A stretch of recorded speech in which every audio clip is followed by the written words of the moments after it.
Before I begin today's video, if you're interested in learning more about American liberty through the context of American history, go to patriotpost.us, sign up today, and download your free copy of the Patriots Primer on American Liberty through the link in the description box below.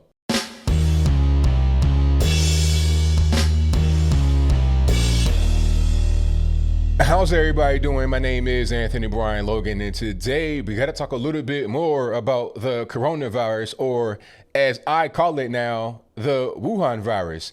Now, there's some reasons why I call it Wuhan virus, some ones that just make kind of common sense. First of all, coronavirus is not an accurate term to use to describe this virus. Well, it is accurate, but it's too vague. Coronavirus refers to a family of viruses of which the Wuhan virus belongs to. There are other viruses in this family, including SARS and MERS. And by the way, MERS stands for Middle Eastern Respiratory Syndrome, okay? Because that's where it originated. That's where it was concentrated, like mostly I think in Saudi Arabia, places like that. That's where it was, so it makes sense to call it that, okay? And back to the Wuhan virus, that's why I think it makes sense to call it that, because it originated in Wuhan. Most of the cases and deaths are right there in Wuhan. It is an epicenter. You had the government in China trying to quarantine people by force, by choice. They built this quote unquote hospital, could have been a jail, I don't know, but I digress. And like 10 days right there in the epicenter. And there was also some kind of infectious disease facility in Wuhan. Don't know if it leaked from there, don't know if it was created, but whatever the case may be, Wuhan, China is the origin of it. So it makes sense to call it the Wuhan virus because it came from there and it's a unique virus. Give it its own name. Coronavirus is not really accurate. And then they want to say COVID-19. Where does the name even come from? Like, why did it come up with COVID-19? I don't understand. It's easier to say Wuhan. It makes sense. Why not name it that? Now, according to some people, I'm racist for saying that. I don't understand how that makes any sense because there have been other illnesses, other viruses that have been named for where they come from. Ebola, that is from a river in former Zaire, current day DRC, Congo. Okay, what else? West Nile virus, the Russian flu, the Asiatic flu, Hong Kong flu. What else? You have the Rocky Mountain disease. Like, it's a lot of different diseases named for places, but people are saying that it's somehow racist. I don't quite understand. And it ain't just random people. You got Chris Hayes from MSDNC talking about, oh, just call it COVID, call it Corona. Wuhan is racist. A lot of the blue check mafia on Twitter talking about, oh, this is racist and you're gaslighting this, that, and the third.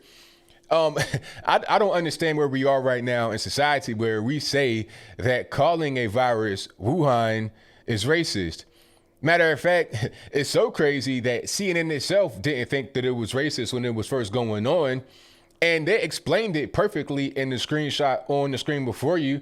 They were saying the Wuhan virus comes from the coronavirus family, including, like I said, SARS and MERS. It is not SARS or MERS or the flu or the common cold. So give it its own name. And it makes sense to name it for the place where it came from. All right. I mean, it's just kind of like a logical thing to do, but not everybody sees it the same way.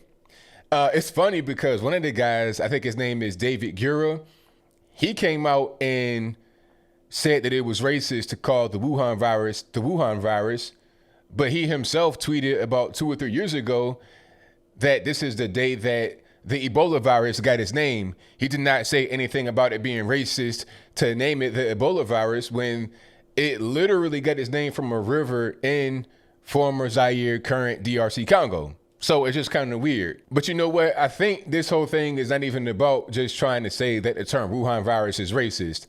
People on the left are trying to attack those on the right as racist, and they're using the Wuhan virus to do it.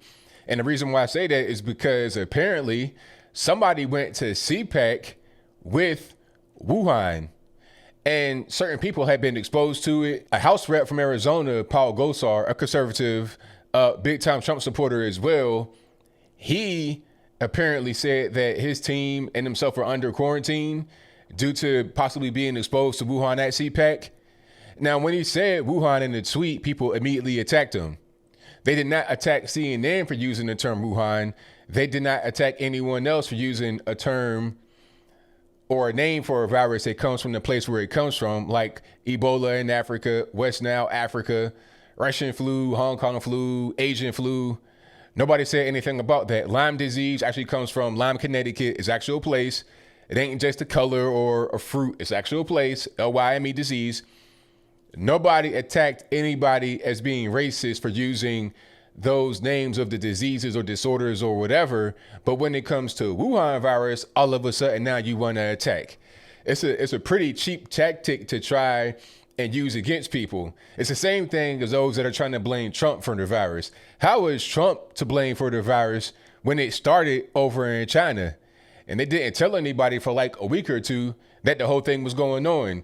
We could have stopped travel a while ago and prevented some of the panic, which is currently driving the world's markets into collapse. Because let's be clear, the virus is not a big deal, okay? The flu is much more of a big deal than Wuhan.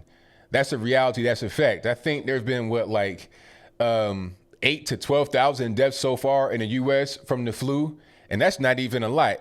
In one winter, I think it might have been the 2017, 2018 winter season, you had 80,000 Americans that died, not just got infected, got sick, but 80,000 Americans that died from the flu. Now, granted, it's more widespread. It's a bigger disease. We get it. But still, 80,000 deaths. Are we trying to quarantine 1/4 of Italy over the flu? Are we trying to just go through all these drastic measures, buying up all the face masks and hand sanitizer, people trying to price gouge hand sanitizer because of the virus? The bigger issue here is the panic that's surrounding it. And these numbers that are out there talking about, oh, the mortality rate is like 3.5%. We don't really know that. It may currently be that, but that's only from the cases that we know of. We don't know the full extent or the full proliferation of the virus in the world. So how can we have an accurate death rate from it? The flu, we have an accurate death rate. It's much lower than 3.5, obviously. And that's causing some panic right there. But we know kind of how the flu is spreading. We have an accurate number of cases upon which to build our mortality rate from. The mortality rate will change once we get later into the season and we see the full scope of it. People, a lot of times, may even have Wuhan and not even know it. They may be sick and think it's a cold or something, may have a little sniffle and actually have Wuhan, and they may recover on their own. This ain't the Black Plague or nothing like that. A 100-year-old man in Wuhan survived. And I've been told this whole time that the virus attacked elderly people, people with underlying health conditions, or maybe even very young people that are not prepared to deal with a disease like this. So as I close, I want to say this. The panic surrounding Wuhan is really the biggest issue, not too much else. The illness itself is real. You can get sick and it's possible to die from it, but it's overblown. Like, I'm not going to just walk through life worrying about the flu. How about I just wash my hands and do basic hygiene? How about I do that? I think that'll make more sense than just, going into full panic mode. And it's not racist to call it the Wuhan virus. To me, it just kind of makes sense. I mean, it started right there. That was the epicenter. The Chinese government know it. Everybody knows it. They're trying to contain it to the best of their ability. People are getting locked up inside their house to prevent it from spreading in the area. Most of the deaths in the world have come from Wuhan. It just kind of makes common sense to name it that. China does not want us to name it that because they're trying to get some of the negative PR off of their back. But really, it's true. It's the reality of the situation. I don't know if somebody leaked it. I don't know what happened. If it was from them eating bats and rats and cats and dogs, I don't really know. But I think I'll leave that right there for now. And what say you? Do you think that calling the quote unquote coronavirus, like I say, inaccurate name, it's a family, not one virus, or COVID-19, random name, don't know where they came up with it? the Wuhan virus is racist? If that's your viewpoint, let me know why in the comments below. Or do you think that I'm correct, that it's not racist? If that's your viewpoint, let me know why in the comments below. And I got to add one last thing before we wrap it on up. It's weird how people are trying to call the naming of this particular virus, the Wuhan virus, is racist. But at the same time, they'll say that we have no borders, nationality is meaningless. How can those two things be true? Well, at the same time, you say naming a virus for a particular place is racist. What race? Wuhan should be for everybody, right? It shouldn't be no nations, right? China should just be open to whoever wants to come there because there are no borders, there are no nations. China doesn't even really mean anything, right? That's what I'm being told by the left. But at the same time, they say that naming a virus for a place is racist. I can't really compute. But whatever your comments are, please let me know in the comments below. And that's all I got to say for this video. If you like what you heard, please comment, rate, share, and subscribe. Peace.